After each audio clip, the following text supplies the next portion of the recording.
Peace, Israel, and Yah bless. Thy righteousness is an everlasting righteousness, and thy law is the truth. I like to title this segment, Drugs, Alcohol, and Escape Hatches. Once again, I'd like to title this segment, Drugs, Alcohol, and Escape Hatches. Once again, brace yourselves, tighten up your jaws. Do not turn to the left or to the right, or you will get hit in the mouth. We're to walk the straight and narrow way of the Most High's commandments.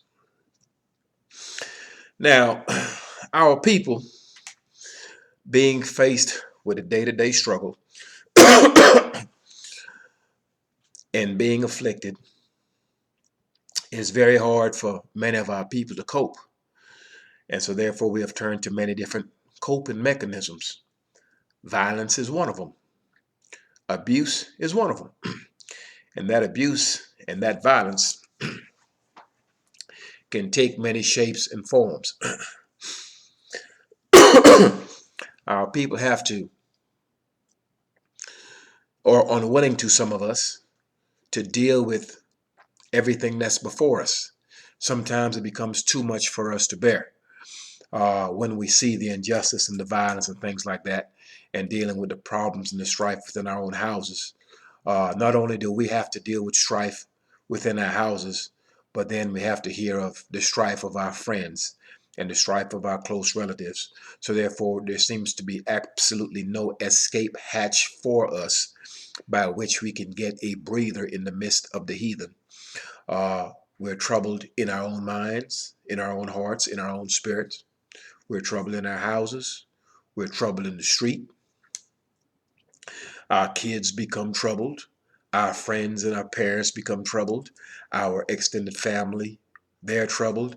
There's trouble all around us. Fire around the house of Israel, burning him up. He cannot understand why these things are taking place. So many of our people turn to substance abuse. We turn to drugs and we turn to alcohol. Excuse me. Trying to find an escape, trying to find a way by which to alleviate these problems, not having to deal with them and somehow escape from them. We are to come out of her. We are to come out of the ways of the heathen. And to remove ourselves from that, there need to be something that's solid that we can take a hold of. The Most High's law is that sanctuary. The Most High law is the place where we will find rest. However, many have not heard of the Most High's law, statutes, judgments, and precepts. Many have turned to the drugs, and many have turned to the alcohol.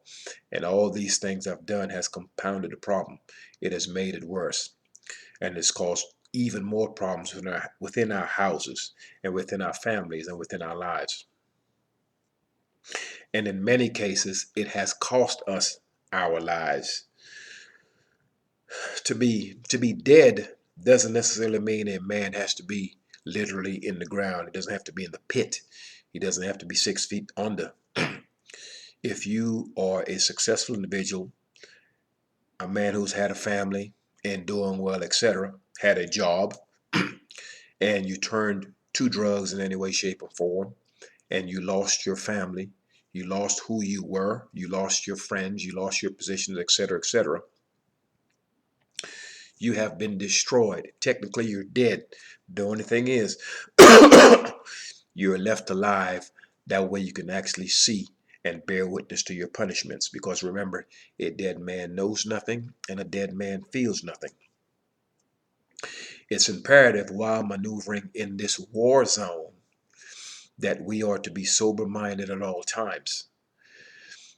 Nothing our enemies have done has ever been to our benefit. And they certainly have no vested interest in trying to keep us alive. So a channel such as this is, I teach the book of remembrance. And my purpose is to do just that, is to teach the children the book of remembrance that they may be brought to remembrance. Because our people have memory loss, both short-term and long-term. We tend to come up with a fantasy that's nothing but a nightmare. We are a group of people that's unwilling to deal with the reality of our circumstances, and therefore in our own minds, We tend to play games with ourselves to create something that's totally fictitious and untrue. And we feel that we can live in this manner, and this cannot be done. So when we're in a war zone, we have to, first of all, if you're going to be effective in defending yourself, excuse me, and defending, excuse me, if you're going to be effective in defending yourself and defending your family, you cannot possibly do this while drunk. You cannot possibly do this while high. So we are to do things that's going to preserve our health and preserve our consciousness, that we can make solid decisions as it relates to our lives. We are to teach this to our young men.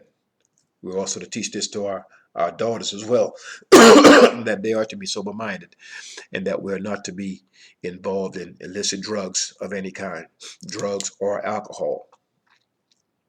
We're not to be seeking escape hatches or trap doors, escape doors, by means of any form of drugs by which to try to escape our current circumstances and literally try to skirt our realities. These things cannot be done. If we're going to find shelter, and if we're going to seek shelter, we cannot find it at the bottom of a barrel or at the end of a needle. It will be found in the Most High's Torah. And this is to be taught at an early age. Many of our people have turned to these drugs, and it's cost them absolutely everything. And so therefore, this is not the way to go. It's come now to the point to where the very drugs that has done us harm, many of us now are actually seeking to have dispensaries by which we can legally deal drugs to our own people. Excuse me. We have done it illegally in times past to where it cost us our lives. We were either shot down and murdered while doing it.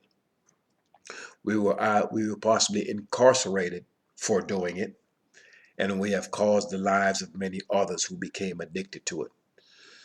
No amount of money dealing drugs can ever bring you any comfort when you look at the long-term effect that it has had on our people. And you cannot possibly explain this in logical terms to a man who cannot be reasoned with, someone who is unreasonable. So the drugs have had a detrimental effect upon our families and upon our homes and our loved ones. But now drugs, or certain aspects of drugs, are now beginning to be legal. And many of our people are seeking to own dispensaries.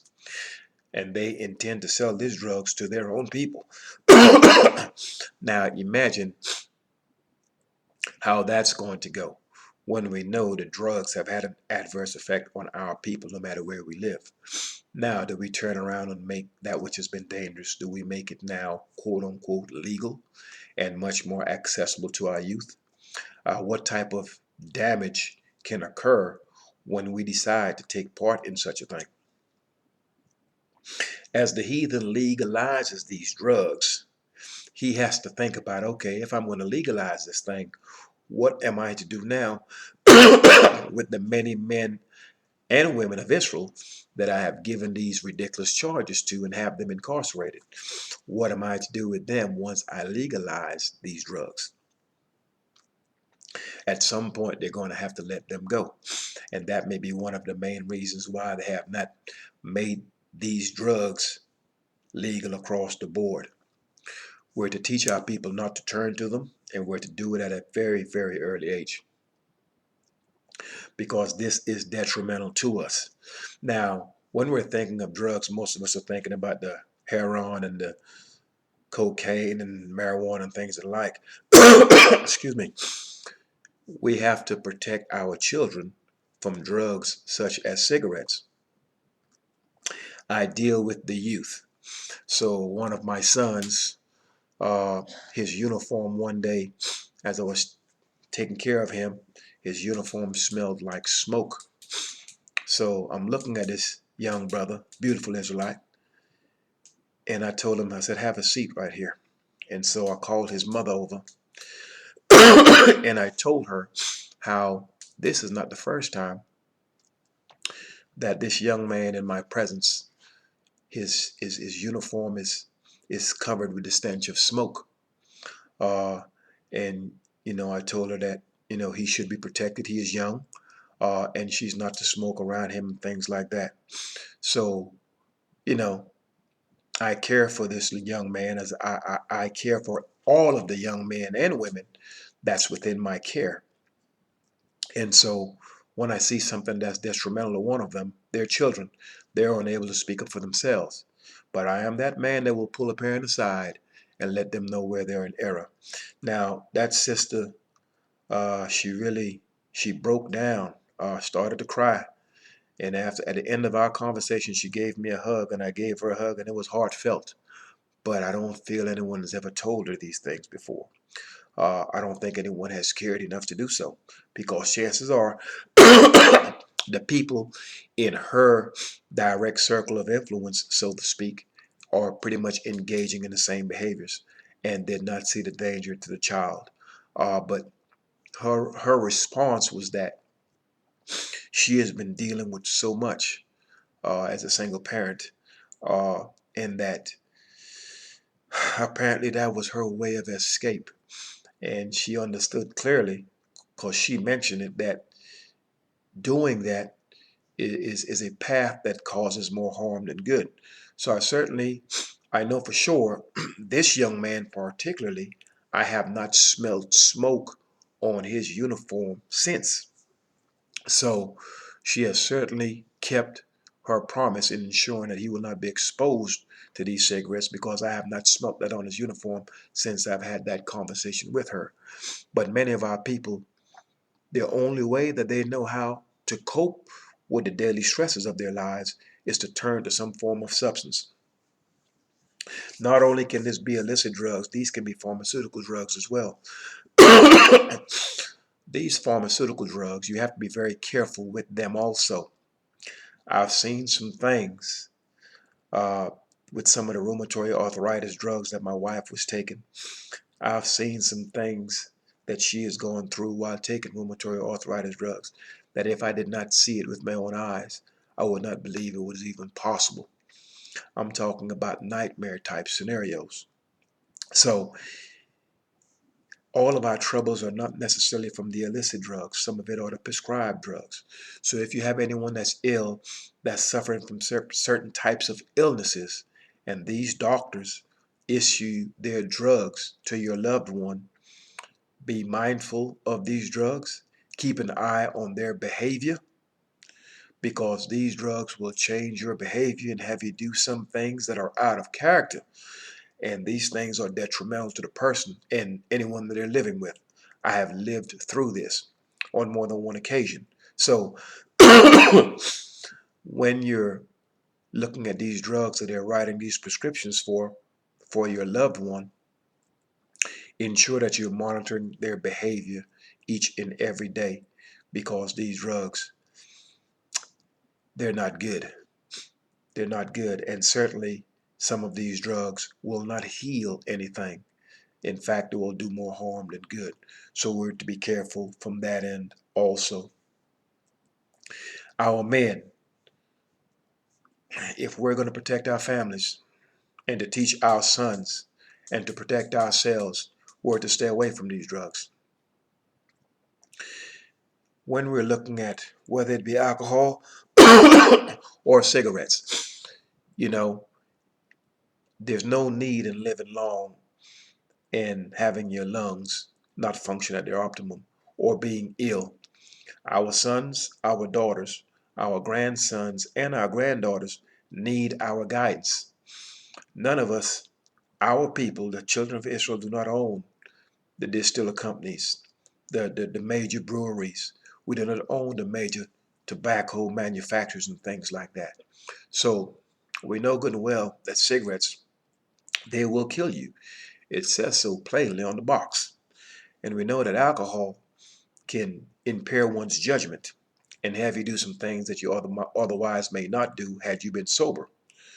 Uh, so there's no need for us, if we're going to understand that we are in a war zone, if we're going to understand that there are those who wish us nothing but ill will and will do things to harm us and our children.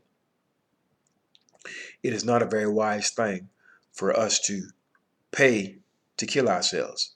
They're trying to remove us as men from the scene anyway, because once the man is removed from the home, then there is no protection there. So there's no way that one of our men or any of our men should go and buy alcohol and go and buy cigarettes. This is enriching your enemy. This is paying your enemies to remove you out of your family. Your children need you, your sons as well as your daughters, and your grandsons and your granddaughters. And they need us, our men, as long as we can possibly be here. We have to start fighting for our lives and fighting to live. And a lot of this fighting deals with our decisions. You cannot fight if you're dying. Self-inflicted wounds, bringing about your own death, alcoholic poisoning, cirrhosis of the liver, cancer of the lungs, because you have smoked and lived a reckless life, etc., etc. It brings an emotional stress on your family, and being ill certainly brings a financial stress on your family.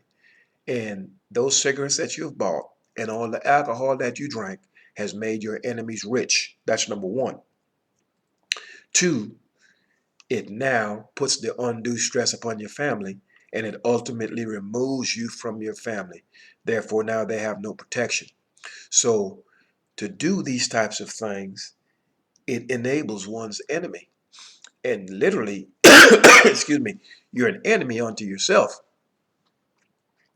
And you're certainly in allegiance with your own enemies, because you're doing all that's possible to, number one, enrich him and enable him to kill you, to remove you from your family, that they may not be protected and they may not have the opportunity to gain your knowledge and your experiences as far as you sharing these things with them.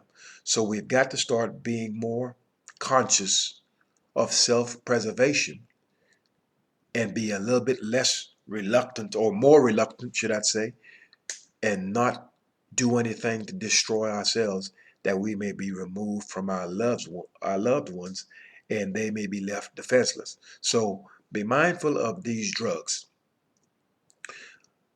Not because they may legalize marijuana in certain states, that does not make it okay. We have seen the detriment that it has done to our people. This is dangerous. All of it is dangerous. And what we are to do, as they have sought to destroy us with these drugs, what we are to do, we're to step back. We're not to fund any of their drug companies. We're not to buy their alcohol. We're not to drink their alcohol. We're not to do anything that's going to cause harm to ourselves. I've read lately over the last several months that some of our young men who have become millionaire athletes have taken their vehicles after the consumption of alcohol, and have killed some people, and their whole lives have been turned upside down. In many cases, this would not have happened had they not taken a drink. So sometimes a man may lose his life and still be quite alive. And many of our young men have experienced this. Can you imagine the nightmare of waking up in a cell, or waking up strapped to a bed with handcuffs, unaware that you have just murdered someone or you have just killed an entire family, and you have absolutely no recollection of that, and your whole life before your very face has been destroyed? Can you imagine that nightmare scenario? These things can happen once you become drunk, or you become high, or you decide to get on some substance that causes you to do something that is just not you, that's totally out of character. So we have to preserve ourselves, be mindful of our families. In order to make good decisions, we must be clear-headed. So we are to remove ourselves from all of these drugs, and we're not to take part in it. Our people have been doing this for quite some time, and we've got the jail cells full of our men and our women who have been locked up for the use of drugs. A lot of our communities have been devastated because of drugs. However, still, though they may put the drugs in the neighborhood, each and every individual still has a choice on whether they will use drugs or not. Drugs was offered to me as early as, I want to say, ninth grade. So, I used to go to Seaside High in Monterey, California. And I want to say my first semester, some guy in the bathroom, some brother in the bathroom wanted me to help him roll up a blunt. And I certainly wasn't going for that. As a matter of fact, I walked out of that bathroom, didn't even use the bathroom. The minute he asked me that, I was out of there. But I was properly prepared to deal with that. Sometimes we are failing our children by not preparing them to abstain from drugs, and therefore they begin to experiment, and then they find themselves trapped, and many are unable to remove themselves from these traps and snares. So we're to sit our children down, show them exactly how drugs were used against our people, and that way they understand clearly why they should not use it. Our people, like I've said, we suffer from short-term as well as long-term memory loss.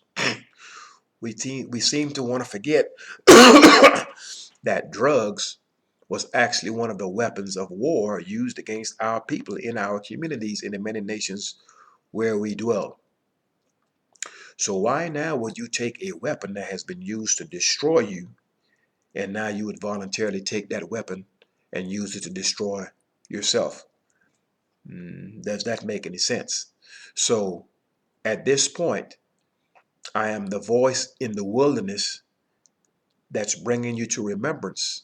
That way you remember that these drugs that you're seeking to now own a dispensary for is the very drugs that was used against you to destroy you. And so now you're going to take this same drug and sell it legally to your own people in order to make a profit? How do you expect to sleep at night doing such a thing? These very same Christian people are the very same people that has murdered your people. And now you stand before your own people and other people and call yourself a Christian, when these people have been murdering you for as long as you can remember. All of these Christian nations, all of these European nations, they're all Christian nations. They're all killing you, have been killing you, and have absolutely no care for you. And somehow you expect to just forget that and act like you don't remember that. But that's why I'm the voice in the wilderness, and I'm not the only one, to remind you and bring you to remembrance of exactly what has transpired. Sometimes you may have four women sitting around at a table, and one of the four of them is telling her three girlfriends how wonderful her husband is, how wonderful her man is. And the other three that's listening, two of them are going to be cheering for her and telling her how lucky she is and how blessed she is. And then there's that one woman at the table that knows her, that cares about her, is going to have to remind her, is this the same man that broke your jaw 6 months ago and you had to come and stay at my house for sanctuary? Is this the same man you're talking about? Someone has to remind her of what's real, for she has created some type of fantasy in her mind. This is where our people are. And no one hates the one that no one likes the one that rebukes it at the gate. Israel hates him that rebuketh at the gate. So I'm the man that's going to remind you, these very Christian people that you call yourselves and you're going to the church, these are folks that's been murdering you. These are the folks that's made the laws against you. The very people that you're talking about, that you're trying to be like, that you decide to call yourself after, they're the ones that's murdered and slaughtered you. And you don't want to hear that. Why? Because you don't want to hear that which is true. So if anything that I say in these segments bother you, the first thing you have to ask yourself, well, is it true? And if what I'm saying is true, that these Christians have indeed murdered us all across the earth, and that these drugs that they're seeking to legalize, they have used against us to decimate our communities, and we have been foolish enough to be complicit in selling these drugs, then you've got to ask yourself, is there any righteousness in you? If you're going to choose to turn a blind eye to that which is before you. Now, speaking of these, let me look at these doctors as it pertains to drugs. I have my doctor. I go and see him once a year to actually get my checkups. Now, on two occasions, he presented me with a prescription. So before he wrote it out, gave it to me, and I asked him, "What is this for?" He said, "Oh, it's for high blood pressure." I said, "Really?" I said, "Do I have high blood pressure?" He said, "No." I said, "Why do you write this prescription?" He's telling me that, well, a man of your age needs to take something. I said, "Well, I don't have high blood pressure. There's no history of such a thing in my family, and I'm not going to take it." That's 1 year. The following year, I do my physical again. He writes another prescription again. And I ask him, why is he writing me a prescription for high blood pressure when I don't have high blood pressure? Once again, he tells me that a man of my age needs to take something. And I told him I won't take it. So he kind of tore it up and said, "Okay, well, suit yourself. Well, at least make sure you take an aspirin a day or something like that." So that was kind of the gist of what he told me. And I told him, don't do it again. He's never done it after that. Now, imagine if I wasn't smart enough to say, you know what? What is that? Why are you writing me a prescription for high blood pressure when I don't have high blood pressure? And secondly, if I wasn't bold enough to say, you know what, I'm not going to take it, and furthermore, don't do that again. If I was just silly enough to just take him at his word and say, you know what, yeah, you're right, I'm 48 years old or 46 years old, whatever the case may be, I need to take. I need to take your advice. Had I done that, chances are I'd be taking a drug that may have possibly killed me, may have certainly done some harm onto me, and it may have been a drug that I may never be able to get off for the rest of my life. So be mindful of these physicians writing you prescriptions for drugs that you do not need, and chances are these drugs will have an adverse effect on your body. It will affect your mindset. It will affect your physical being, and anything that's going to affect your mental, your spiritual, and your physical is going to have a direct effect on your house. So the drug dealer is not always the brother that's standing in the alley. Sometimes it's that man with a white coat, a suit, and a tie that you called your doctor. So as it pertains to these drugs, we're in this combat zone. We are to be drug free and sober minded. You cannot go to war with your enemies and be drunk. You cannot go to war with your enemies and be high. And your chances of survival is going to be with that righteous man alongside you, with that Israelite beside you, with your brother beside you. And even if you remain sober minded and you sell drugs to the rest of your people, then you have no army by which to stand and fight against your enemies.